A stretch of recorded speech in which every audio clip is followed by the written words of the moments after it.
I truly believe the reason why everyone says let's have uncomfortable conversations about racism is because we all have work to do.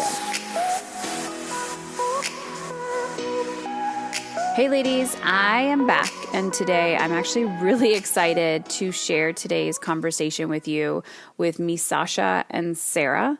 They are the co-hosts of the Dear White Women podcast and the new authors of the book called Dear White Women, Let's Get Uncomfortable Talking About Racism. I'm going to give you a little background on Sara and Misasha, but before I do, I just want to talk about why this conversation is really important. In the last few years, I think we all have been disrupted in some capacity in our lives. And regardless of your beliefs or where you are in the world or your current life state, we know what division looks like and we know what division feels like. And I truly believe that if we want to create conscious, emotionally intelligent children, and we, whether you're an empath or you're highly sensitive or whatever you identify as, and you can feel it. You can feel anger. You can feel hate. You can feel overwhelm. You can feel frustration. You can feel shame. I think we need to really understand other people's stories and not be so in our own shit and triggered by our own ego or our guilt or allowing our feelings to get hurt. Privilege is being able to walk away from a conversation and not be affected by you literally walking away. Like, your life is not impacted by what's happening in that conversation, so you can essentially avoid it. And it's very easy to do that because it gets cozy and comfortable on your side of the fence, and then we just can throw judgment towards other people.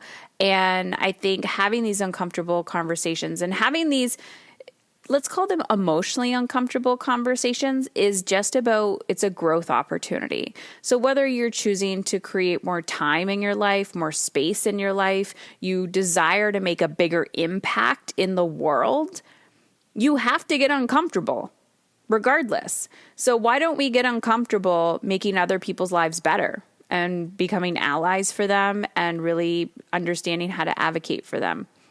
The more I learn about myself and the more I learn about other people, the more I realize how sheltered we were in our education, and that when you put on the cap of becoming a lifelong learner, there's always learning to do. There's always growing to do. And I really enjoyed today's conversation. I get along really well with Misasha and Sara.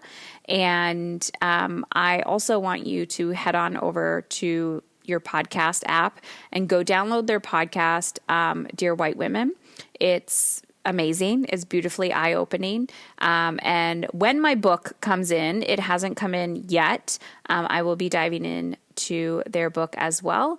But, they're here to help. They're here to have these conversations. And I think we're all living in a world where we're curious and we want to learn more about people. But when we don't know, we judge. And then when we judge, we get defensive. And when we get defensive, we shut down. And when we shut down, we play small in our lives. And so I'm here just to have a conversation with you to hopefully shed some light and help you, open your heart, open your mind, ask yourself different questions, have different questions at the dinner table, speak up when you hear things in your community. This is the ripple effect. This is how we're going to create change. And I'm telling you right now, it is a drop in a way bigger bucket. So when you don't think nothing matters, or when you think, wow, I have so much learning to do, or relearning or unlearning, I'm telling you right now, the fact that you're even willing to listen to this conversation and not be reactive and come from a place of anger and frustration and overwhelm, and just sit with your own emotional shit and be wildly emotionally uncomfortable or curious, staying in a mental curious state, you're already making a huge impact in the world. So thank you. So head on over to your podcast app, and you are going to download Dear White Women, and you are going to follow the ladies at dearwhitewomen.com. You can check them out on Instagram. You can buy their book online, anywhere books are sold, but they will definitely have those details at dearwhitewomen.com. So, Misasha is a graduate of Harvard and Columbia Law. She has been practicing litigation for over 15 years and is passionate about diversity, equity, and inclusion in the legal profession as well as in her communities. She's a facilitator, a writer, and speaker regarding issues of racial justice and children. She's the co-host of the Dear White Women podcast, a social justice podcast, and she is biracial, Japanese and white. She's married to a Black man and is the proud mom of 2 very active multiracial young boys. They live in the Bay Area in California. And Sara helps build community. It said something about her cats here, and so I just thought that was funny. Sara helps build community and connection through conscious conversations, which she does as a facilitator, a TEDx speaker, a writer, and a consultant. After graduating from Harvard and working at Goldman Sachs, Sara pursued the science and technique of well-being and is a certified life coach and author of 2 books, and one of them being Dear White Women. Let's get uncomfortable talking about racism. All right, ladies, we are going to dive into all things motherhood and racism, being human first, talking all things community, and making our world a little bit better just by understanding each other a little bit more. Let's dive in.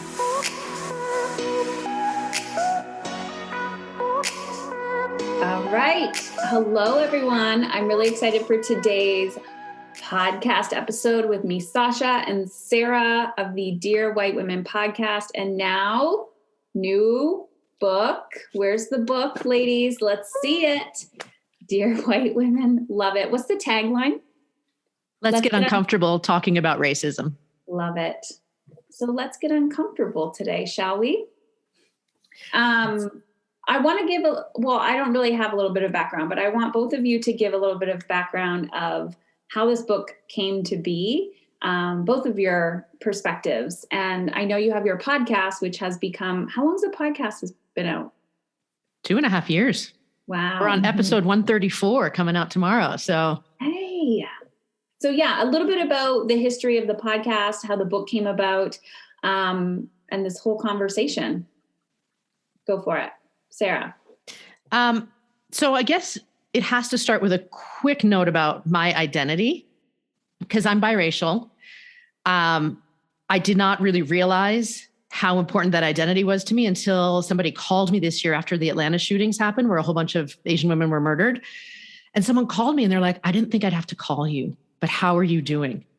And it was like my childhood identity, being born and raised under my Japanese immigrant mom's roof, collided with the second half of my life being married to a white Canadian man and raising white presenting kids. And I was like, oh, this is who I am as a whole person. And it was interesting because Misasha and I have been involved in this work for, 2.5 years. We met 25 years ago, walking out of a racial identity conversation. So these conversations are not new, but for me, this racial awakening, even in the conversation for so long, continues to happen. And I really realize it's a work in progress, always, for all of us. So I really want to leave it to Misasha to tell the story about why this book, because I asked her, why are we doing this book? Literally this question, why is this so important during a pandemic? Because we wrote it last year as everything was shut down. Why is this important for us to do? And her answer, as my best friend for a long, long time, is what made us do it. So before I get to that answer, I need to back up a little too, because I'm also biracial, daughter of a Japanese immigrant father. And I love what you said, Sara, about this year being sort of that reality, or the two halves, or whatever, the two identities that you have merging together. Because I think for me, it has always been so front of mind that it's hard to not see it in my life, if that makes sense. And along those lines, my husband is Black. I have 2 kids who are Black, Japanese, and white, 2 boys. And my older son is now, he just turned 9. And he's at that age where he's no longer, for me, he's always going to be cute and my baby, but he's not going to be seen that way, right, by everyone else. He's moved from the cute to, he's moving to the aggressive. And that is terrifying for me because, as Sara and I, we met 25 years ago, we had conversations since walking out of that racial identity discussion. And a lot of our conversations, once we became mothers, centered around hopes and dreams and fears for our kids. And in writing this book, we wrote it, as Sara mentioned, during COVID and the shutdown, but it wasn't just that. We wrote it between the election, the 2020 election, and the insurrection on January 6th. So it was a particularly tumultuous period in our history. And it was coming off of a period where we had just witnessed a Black man being murdered in front of all of our eyes, right? And when Sara asked me that question, why are we writing this book now? I said, because I'm trying to save my kids' lives. Like, it is very simple to me that if even one person reads this book and that person is the person who could directly impact my son's safety, that's it. That's enough. That is this whole process completely justified. And not only for my kids, if this book changes one person's viewpoint and that saves another kid, that's enough. So, it seems simple. The process was not simple, but I'm so happy we did this. Thank you. Were you surprised of anything that came up while both of you were writing the book versus when you are producing a podcast or interviewing people? I mean, Misasha had to deal with me kicking and screaming about this is so painful. We have to edit this again. And yes, I mean, it's a process, right? Because, and I think with having to look at this as a whole versus for our podcast, it's episode by episode. We do have a structure, but you can grow through the whole process of weekly episodes and finding your voice. This was we have an end product we are creating, and we want to make it as palatable and as welcoming as we can for busy white people to pick it up and put it down. We had this target of who we want to reach out to, who we want to welcome into the conversation. So to consistently have to make sure that we were delivering top-notch quality in a voice and a tone that really was ours to reach out and deliver it was something, but I think we did it. Misasha, were you going to say something? Yeah, I mean, so I personally didn't mind the editing part because the lawyer, I know Sara loves when I say this because the lawyer in me, you always are rewriting briefs and you never, it's such a revision process. And I'm oh, we're only rewriting this a couple of times. It's okay. But I think for me, to really focus on the practical is tricky, right? And because we wanted readers to really leave each chapter with this is what I can do in my daily life. This is, little things I can do by myself, with my colleagues at work, in my PTA, with my kids. Those tips. It also really made me think about what was I doing in my life and what could I be doing more of? So yes, the painful process of writing a book. And Yes, you do. And I've gained so much more appreciation for authors because of that. Every time I talk to one now or I get a book, I'm this is the cheapest gift to the world. And someone's I can't afford it. I'm okay, I gotta inhale and exhale. I'm if you only knew what I put in there, here, I'll send it to you, but please read it. Please read it. It's so important. So much time, energy, effort, wisdom goes into it. And it's a gift, right? Like you are purchasing a gift from somebody, and it makes such a bigger ripple. And so when I receive something like that, now I'm like, it's my job to read it. It's my job to integrate it, right? Not just let it go inside and be like, oh, that was nice and move on, but like live it. And not something that you're just going to read once either. You're going to read it again and again and again. Highlighting, dog-earing, doing all that stuff to every word that's in there. So I just want to say thank you, because I know, you put it out there and people are like, can I have audio version of this? And then you do the audio version. Can I have and you're just like, can you just stop being so fucking privileged and read the goddamn book? I'm just going to say it. So let's talk about that. Dear White Women. When I read that title, I'm a white woman. Oh God. I was wondering, do you feel no? offended? Well, I know you. So right. Anyways, go ahead. Ask me the question. Well, I'm going to couch this in context, because when we first launched the podcast, we had just a handful of people being like, you're racist. You're calling people white. And then with the book, again, people haven't read the book, and we're getting these reviews, people saying, I could never read such a racist book. And keep in mind, like, it's not available. Like when we were getting these reviews, the book was not yet available for reading. So people are reacting to the title alone. And yet I think we're very used to naming other races, other air quotes, like Asian or Black or Native American. Like we name all the races. So I find it interesting to see some of these vocal responses from people when they are called white. And so I was curious what sort of, you said you had like that feeling too. Well, I think I know both of you, and I know you're very my assumption or my experience is loving, compassionate, open.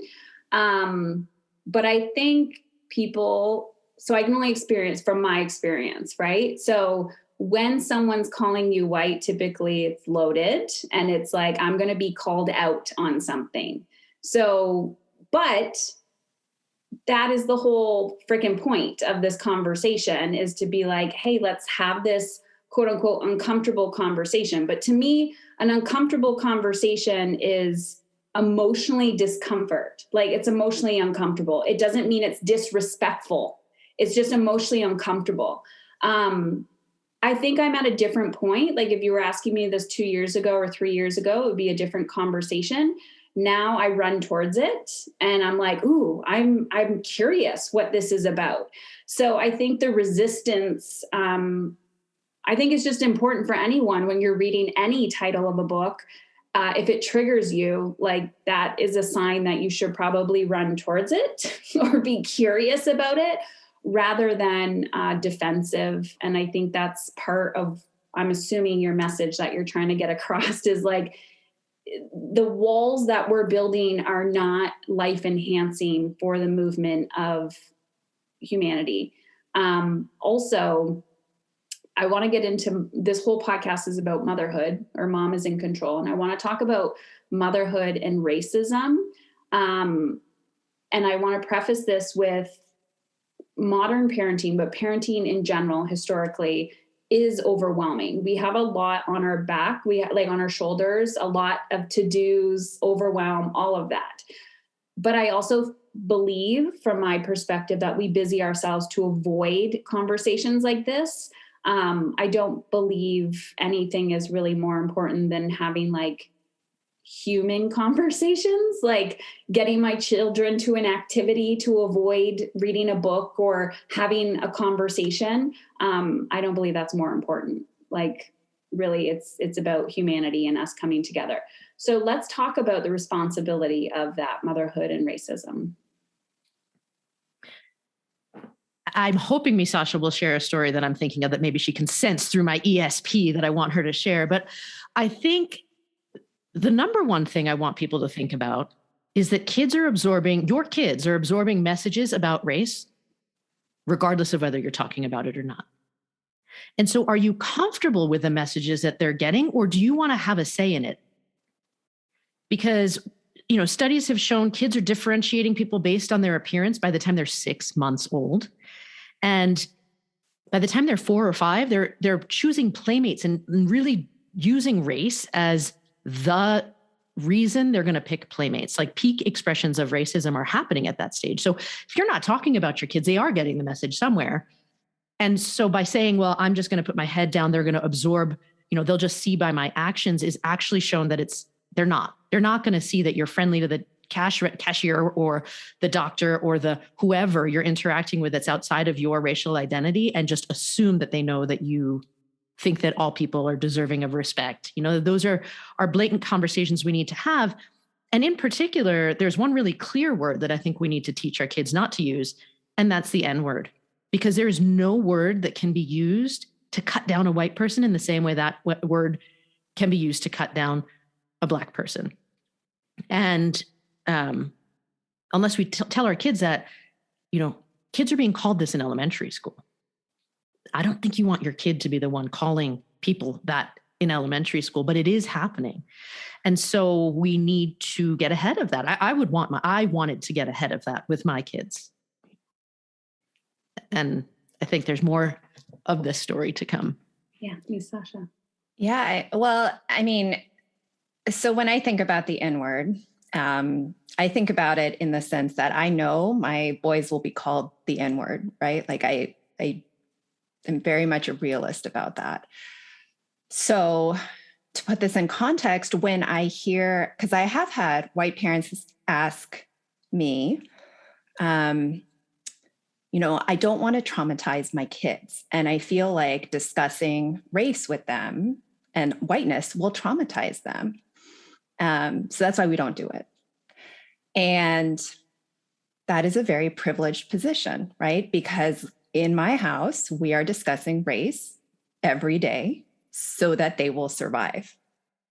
That's, the baseline, right? I want my kids to come back to my house each day. And so if you're telling me that you are afraid of traumatizing your kids, then I feel like you're not seeing that we are all in this conversation together. It's not what you can do to help. It's what you can do to be in this conversation, because we all need each other.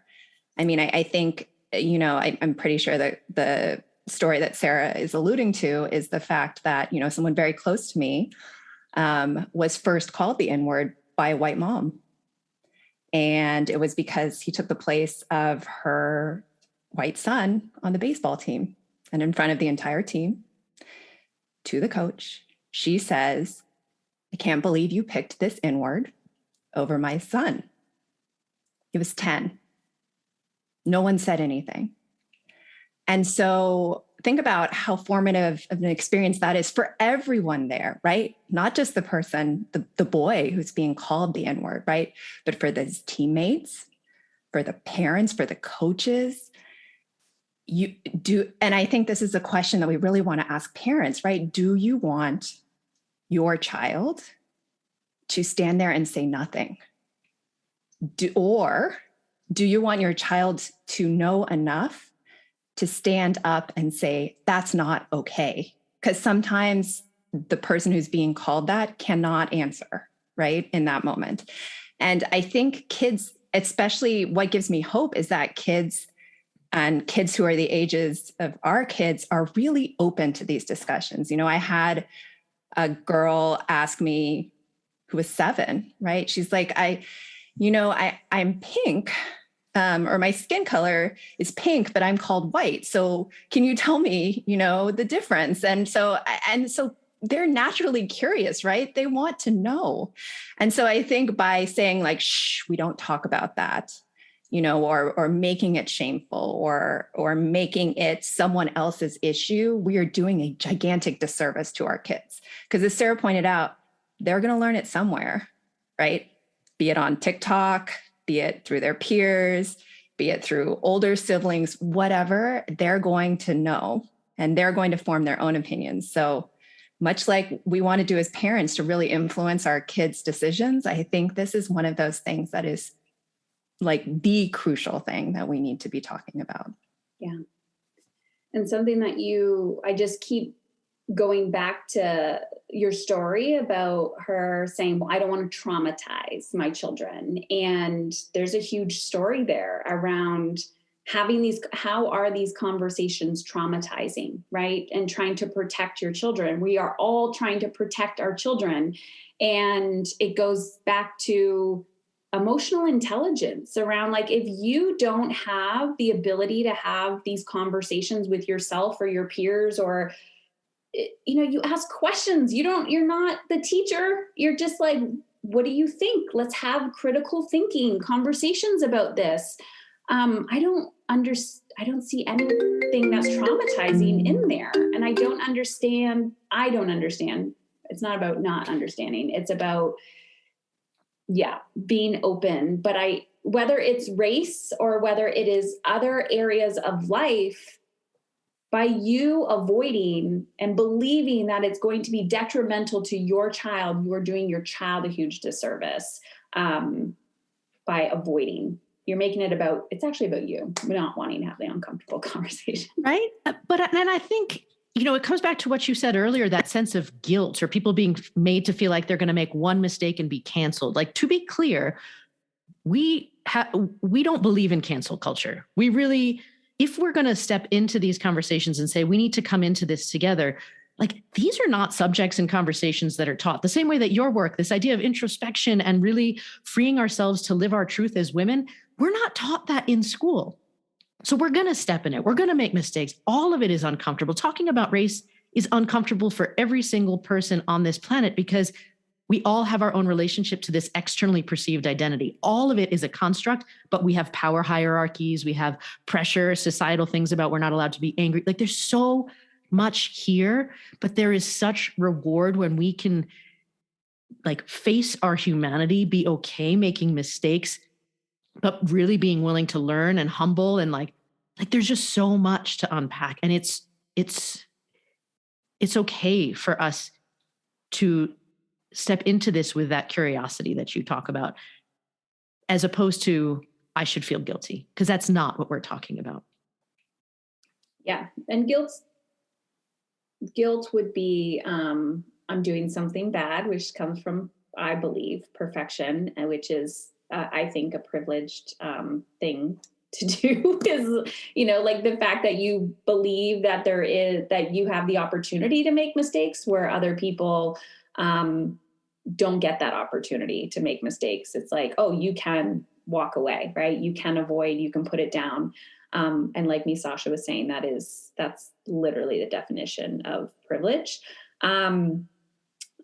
You have to open to learning, open to opportunity. And the beautiful thing is, the more I read, the more I listen, the more I ask, I think nothing is changing. And then all of a sudden I hear things differently, right? When I'm in conversations, when I'm walking down the street, and I have visceral reactions, and then words come out of my mouth. And then action is taken. So where before, I think it's just out of sight, out of mind, right? And so the more you learn, the more open you are to seeing these things in your everyday life. So even if you come into this being like, oh, pretending that it's not happening around you, you will see and hear things differently. And I think that's what that's where we're at. And that's where we've always been. And now we have the opportunity, because you're listening, and you ladies have a beautiful book. I want to see the book again. I want to know when it's available. Dear White Women, where is it available? When is it available? It's available October 12th, 2021, coming out. And you can buy it basically. I mean, we like to refer people to independent bookstores via bookshop.org, but I think it's available on Amazon. There will be an audio version coming out for those people who really want to have the audio version, like you said, coming out this year as well. So you will be able to access it in basically all of the convenient locations. Awesome. And we're still going to continue this conversation. So I want to know what the format is of the book. Like, am I learning stories? Is there actions? What's the reader going to walk away with? Yeah, so great question. So the book is in 3 sections, right? It starts with being white in America. then there's being Black in America, and then there's being a non-Black person of color in America. And each section is very much structured like our podcast in a lot of ways. They're very short, many little chapters in each section, and each one has 3 parts: listen, learn, and act. So in the listen section, you get to hear a personal narrative, or you get to read a personal narrative. In the learn section, you learn about sort of the history of how we got to, whatever that topic is, or how we got, throughout our country to the place where this is a problem. And then act, what we've been talking about, those little practical things, those nuggets that you can take away and, implement in your daily life in, intentional yet purposefully not super difficult ways. Love it. How do you get somebody to act in doing anti-racism work? I'm just curious. When we live in a culture that is so addicted to busy and hustle and go, go, go, go, go, how do we integrate this into our daily life? I have to say, in my experience, I think you have to start with why. Why do you even care? Is there a person in your life that might be affected by this? Or is there a child in your life who you want to raise differently to be more thoughtful with critical thinking skills? Is there, none of this work raising consciousness about anything is like easy, right? It takes effort, but we're all doing effortful things to put food on the table, to make a career, to make change. Like, we're doing these things anyway. So if you can sort of do what you're doing, but pivot it just a little bit to change the direction, we can still make significant change. And I think unless you know the why, it's not necessarily going to be sustained change. I think we have to be careful around, like, I'm doing it because I want to be seen as anti-racist, like for this external validation, versus I really care and I want to live my life in this way where I live in self-inquiry, where I think about how I can choose where to put my dollars or what to vote for. Like, I think all of it is stuff we may be doing anyway, but again, we have to know why we want to shift our focus just a little bit. Misasha? Yeah, I agree. I think it's very intentional, right? I think we've seen what happens when it's performative, and when, in June of 2020, everyone went to the Black-owned bookstores and asked for all the anti-racism books, and then got upset when they weren't fulfilled right away because they weren't used to handling such orders from a largely white crowd that had, up until that point, largely ignored those bookstores.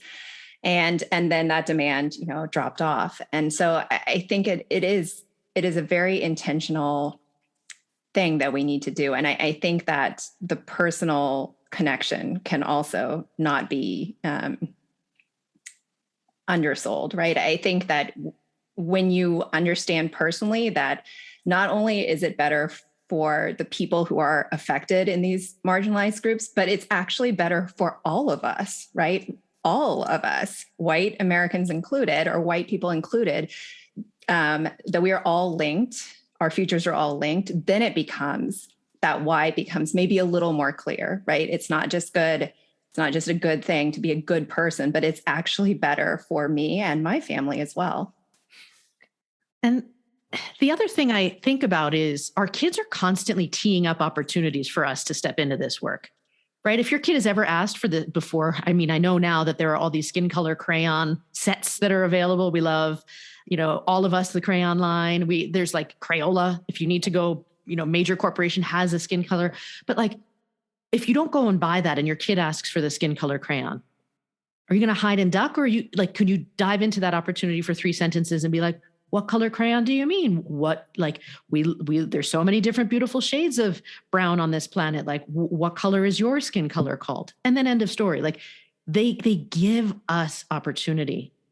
And so then it becomes your choice. How do you want to respond to those moments that your kids tee up for you? Because like you said, Misasha, earlier, they are having these conversations. I have been so blown away by the things that our kids are talking about in school. And they seem to be more thoughtful around the greater state, because I think all of us during COVID were wrapped up. Like, they saw what was happening during COVID and George Floyd's murder, and they're getting these messages, right? So I don't know. I think they provide also that motivation to get involved in the conversation. Mm-hmm. It's been interesting raising 3 boys, 3 white boys. They are 9. They keep changing ages. And 9, almost 12, and 16. So 3 very different perceptions of the world. And just having these conversations, reading together, talking about it, mainly just from their perspective, me not even saying anything, but just like, what are you seeing? What are you hearing? How do you think that, what do you think their experience is like? And just having those conversations and I watch it with their friends that come over and something will be said. And then I hear them say something else. But it is about these conversations. The interesting part, kind of like what you were saying, Sarah, is how they're so open. I think we project a lot of fear onto our children of trying to protect them. And I do believe the adults do more harm than good sometimes with like the protection, because they are so open. I'm like, wow, I didn't even know that when I was your age, or I wasn't even open to that, or that wasn't even exposed to me. And I think I don't want to say they're a little more evolved. I think children are just way more, let's call them more evolved than adults. I feel like we then learn, and part of our job is to unlearn, right? We're unlearning a lot in our adult years. And just listening to you, and a lot of women that listen to me on this podcast, we are very impact driven. And it doesn't necessarily have to be in your work. It could be in your home. The reason why you're listening to a podcast about mothering is because you want to become better, right? You want to become better. You want to do different. Maybe you want to unlearn or break some patterns in your own childhood. And this conversation is directly related to the undoing and raising that consciousness. I'm curious your thoughts on, Sarah, were you going to say something about that?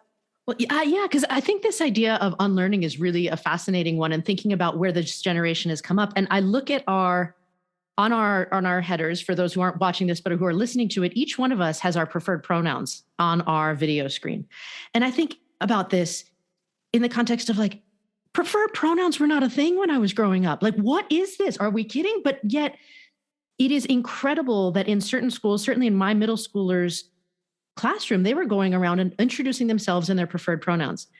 And a friend of mine who's in the justice system in Canada said recently, an edict came down that in courtrooms in Canada, lawyers are now required to introduce themselves and the preferred pronouns of both themselves and their clients and everybody there, so the bench knows how to address people. Like, this is a total shift in how we are approaching the idea of gender and identity. And I think similarly, if we're seeing that, we are seeing changes in how people talk about race, right? And how people think about people's appearance.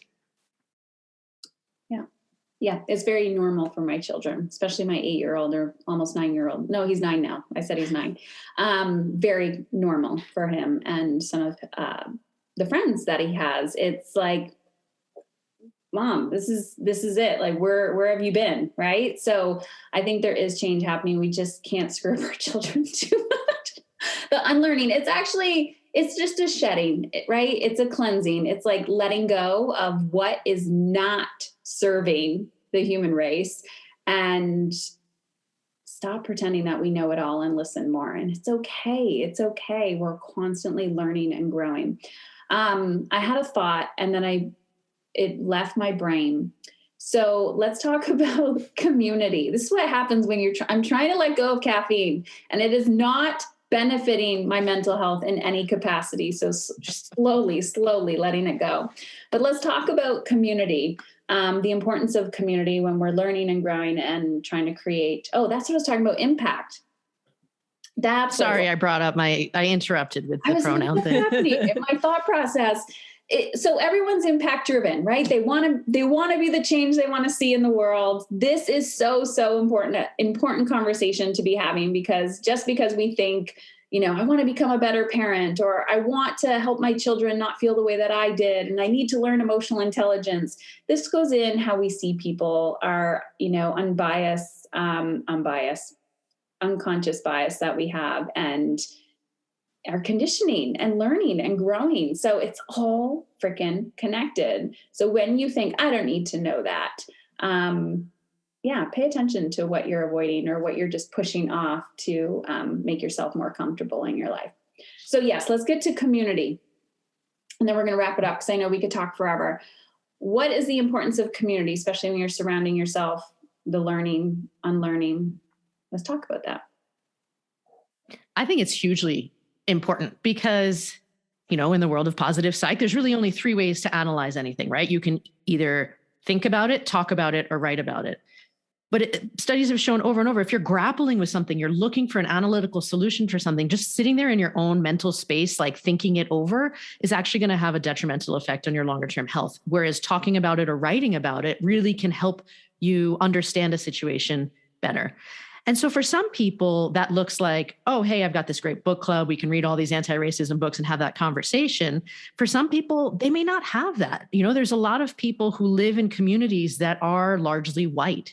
The way that our immigration patterns and migration patterns have happened in the US, you may just not have different perspectives in your community or people who are willing to have these conversations. And I understand that too. And so maybe you find a trusted friend, or you reach out to people who are doing this work and you listen to podcasts like this to help you learn and sort of talk it out with yourself. But I think having somebody that you can bounce ideas around with is super helpful. Misasha is incredible for me, where I'm like, did you see this? What do you think? Like, having that accountability and also a way to talk things out for yourself in some way is I think really helpful for the work, because then you also practice that sense of not being judged. Like, you can mess up in front of someone who's safe and they can gently give you some feedback or give you a different perspective than the one you originally had.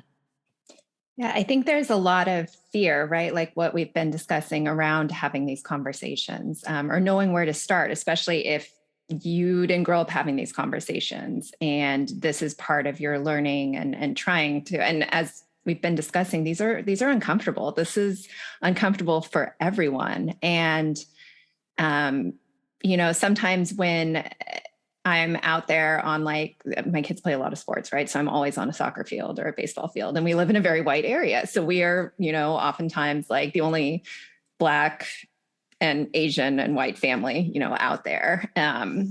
And actually, oddly, we engaged in some really great conversations around that. I'm not saying that works for everyone. And I'm not saying that everyone should be, or especially if they are families of color, should have to be open to those conversations. It has worked for us, but I do agree that practicing having these conversations, whether it's, with a trusted person, even, with your kids, right? Like, and I understand it is messy. I mess up all the time. I am always like, it feels like you're like caught in these, like a deer in the headlights, right? Because my kids will ask me something and they're both in elementary school. So they're very open and they'll just say something. And I'm like, oh my God, I have no idea what to say. And so then I'll be like, that's a great question.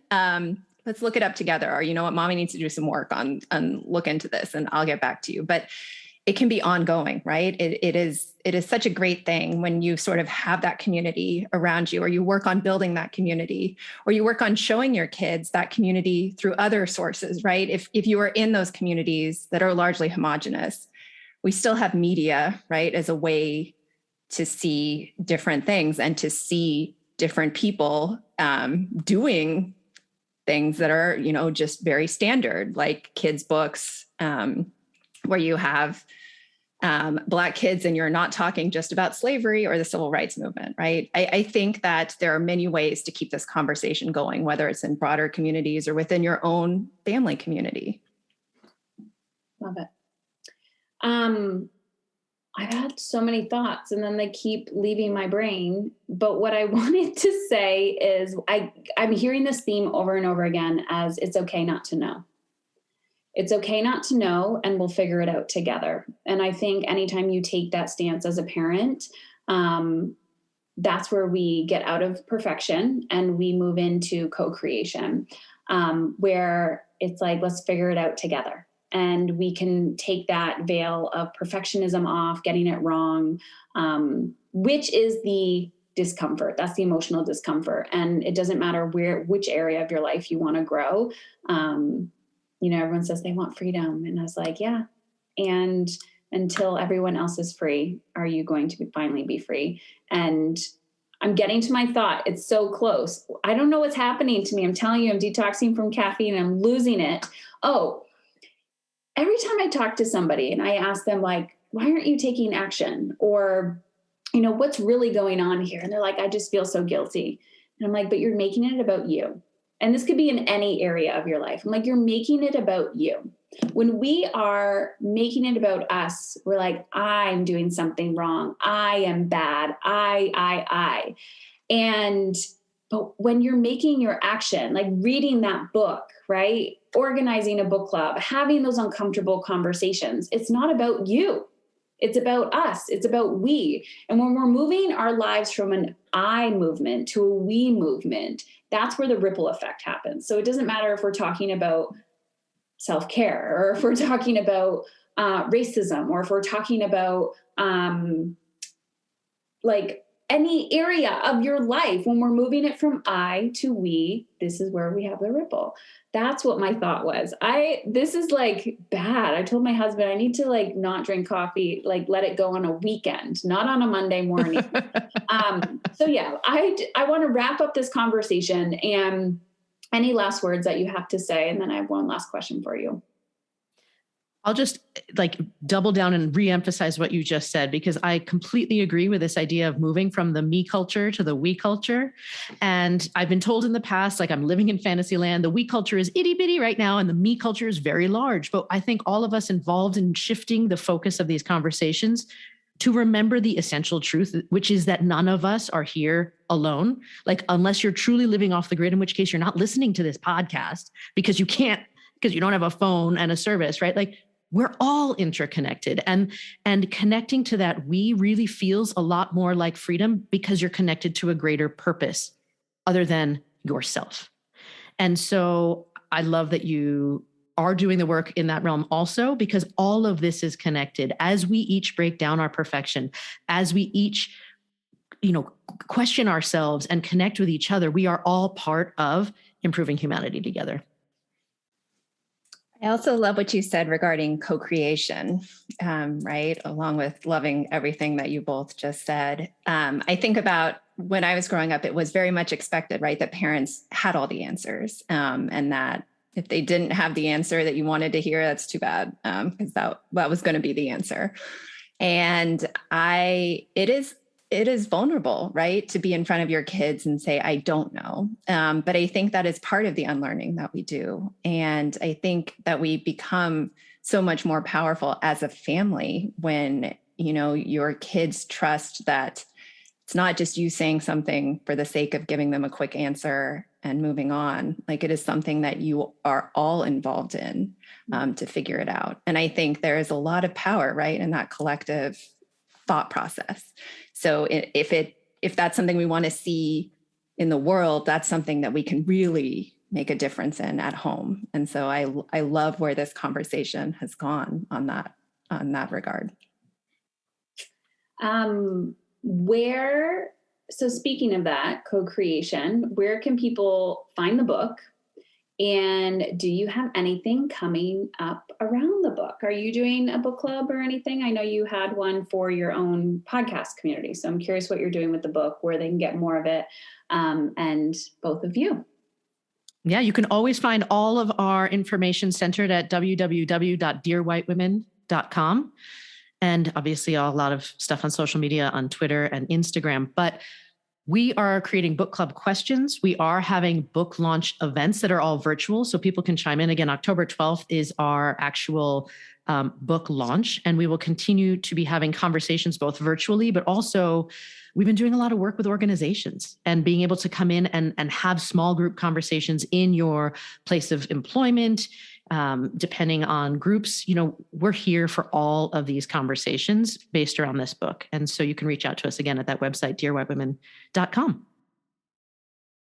I'm curious what kind of conversations you're having in organizations. A lot lately on intersectionality. And that's, we are talking about who gets to bring their whole selves to work and who doesn't.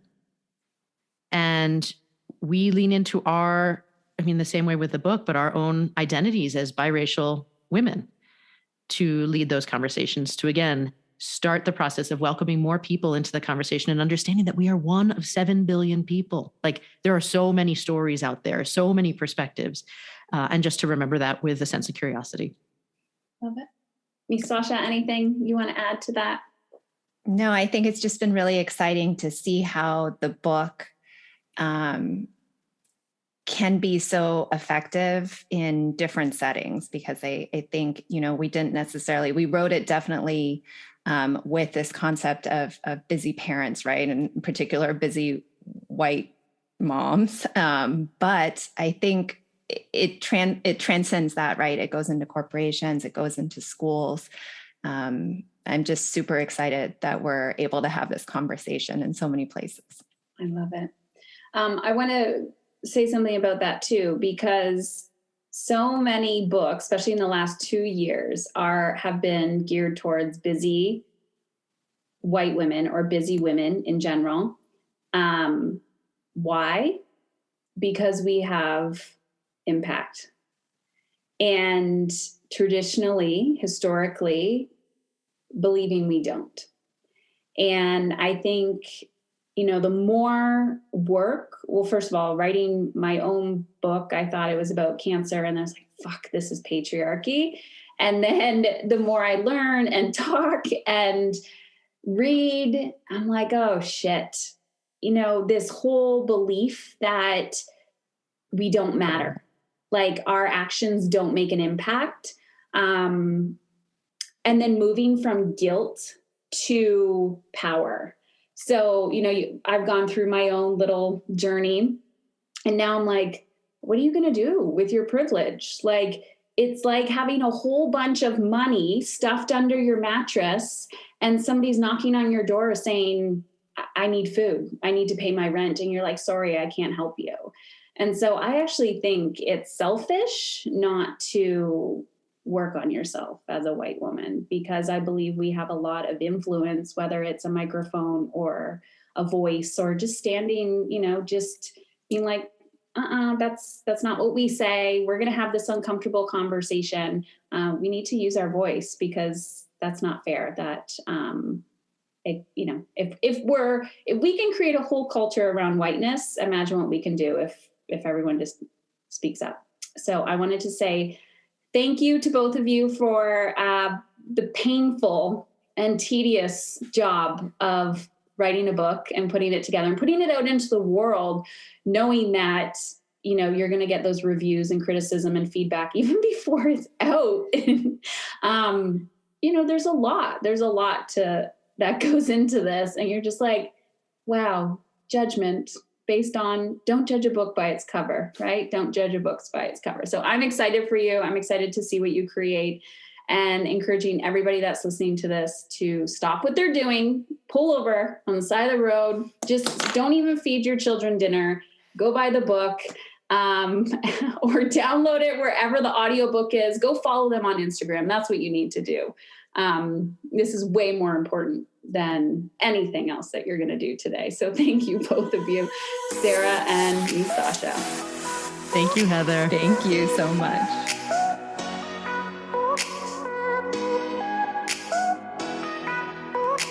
Well, that's it. And I wanted to thank you for listening today, because I truly believe you are exactly where you need to be.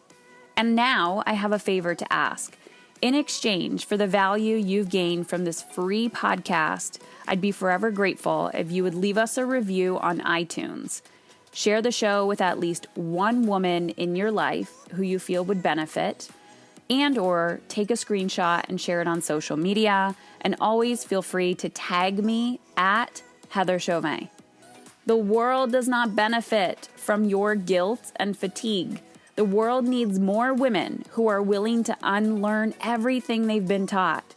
Women who are courageous enough to feel good and not let guilt run the show. I believe you are that courageous woman. To see if my community and coaching is the right fit for you and your big vision, the relationships you desire, the money, time, energy that you know deep down you are capable of creating, then head on over to heatherchauvin.com/work with me. That's Heather Chauvin, CHAUVIN.com/work auvin.com/work-with-me and take the next step in the right direction. Taking a stand for how you feel means you are taking a stand for how your children show up as adults. And if you have a personal question or topic you'd like me to answer on the podcast, text me 313-710-5199. 313-710-5199. You are so worthy of feeling good. Now go do some scary shit.